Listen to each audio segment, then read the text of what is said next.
আচ্ছা বাবা বাবা, আমি খুব খুশি হয়েছি। বলতো দেখি, ভগবান হরি তাহলে কার দিকে তাকায়, গরিবের দিকে না ধনীর দিকে?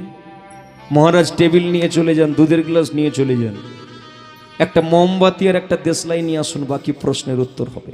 আই কে আজি, এই যা, একটা মোমবাতি আর একটা দেশলাই নিয়ে আয়। চলে এলো, মোমবাতিটাকে দেশলাই দিয়ে জ্বালিয়ে দিয়েছে, রাজপ্রাসাদের জানালা দরজা বন্ধ করে দিয়েছে। চাকর প্রশ্ন করছে রাজাকে, মহারাজ আপনি বলতে পারবেন মোমবাতির আলোর শিখাটা কোন দিকে পড়েছে? মোমবাতি যে জ্বলছে তার আলোটা কোন দিকে পড়েছে? রাজা বলে কোন দিকে পড়বে, মোমবাতির আলো সব দিকে পড়েছে, মোমবাতির চারদিকে, ঘরের চারিদিকে আলো হচ্ছে। বলে মহারাজ উত্তর যদি আপনি জানেন আমাকে ডাকলেন কেন? এই তুই তার মানে কি বলতে চাচ্ছিস? একদম ঠিক, যেটা আপনি ভেবেছেন।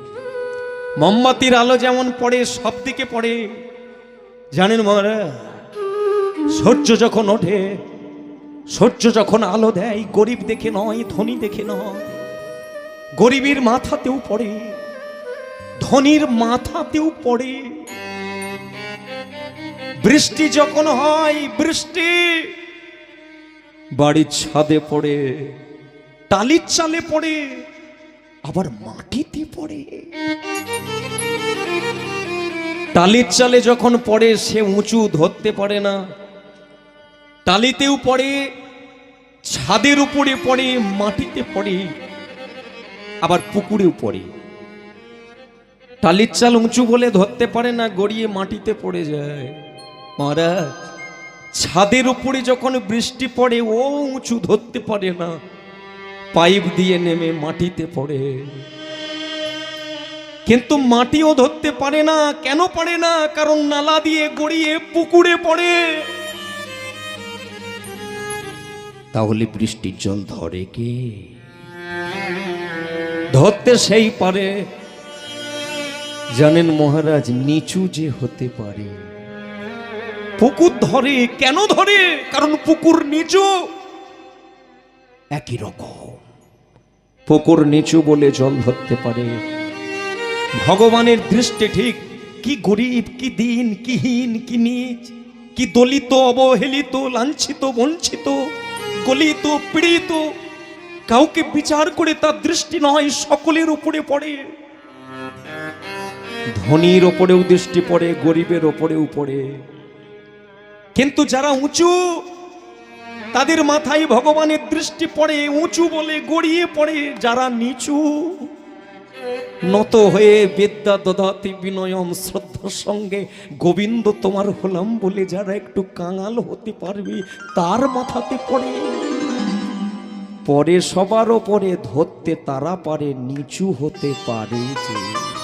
বাহ বাহ বাহ বাহ, বারে বাহ বাহ বাহ, ওরে কি দিলি আমায়, বাহ, ভারী চমৎকার। এই এই ভৃত্য, আগে বলতো দেখি তাহলে 3 নম্বরটা ভগবান কোন মানে কি কাজ করতে পারে? বলে এই উত্তরটা পেতে গেলে ওই একটু আমার ওই আপনার মন্ত্রী, আমার বাবু মশাইকে একটু ডাকতে হবে। মন্ত্রী আসবে, তারপরে তার সামনে 3 নম্বর উত্তরটা দেব। এই কে আছিস, চলে যা, যা ডেকে আন, মন্ত্রীকে ডেকে আন।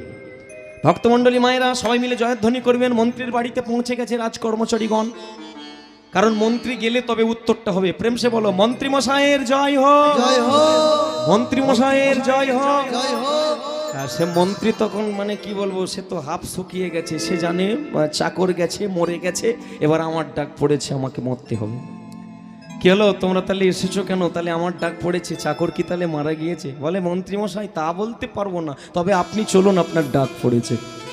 মন্ত্রী মনে মনে চিন্তা করলো, সেই যখন মরেই যাব। রাজপ্রাসাদে রাজা কীর্তন পছন্দ করেন না, তাই জীবনের শেষ কীর্তনটা রাস্তাতেই গেয়ে নেব, কারণ আগামীকালের সূর্য আমি আর দেখতে পাবো না।